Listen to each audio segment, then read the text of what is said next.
Hi everyone! Tara samahan nyo kaming pumunta sa fan house. Dito lang yan sa Robinson. First stop, nandito nga kami sa potato corner kasi super craving yung daughter ko. Pinili na nga naming magala ngayon kasi nung Pasko, December 25, hindi kami nagala. Dito lang kami sa bahay. And this is December 26, tamang kain lang kami, gulaman. And in order ko is fried noodles, super craving din ako. 50 pesos lang naman with siomai na. And pumunta na nga kami sa fan house.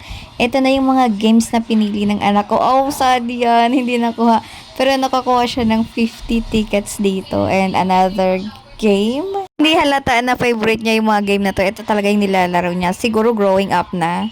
Ang dami nga palang bago dito. Isa na nga yan dyan. So, sinubukan naman ng daughter ko. And ito, 5 years old din lalaro niya na to. So, ayun. Balik pa rin siya dito. My daughter is 10 years old. Grabe, napakabilis ng panahon. Dati, kinakarga ko lang to ngayon. Hindi na pwedeng kargahin kasi ang laki na. And ayan nga, sinusulit lang namin yung time na to kasi nga, baka pag nagdalaga na, hindi na maglaro dito.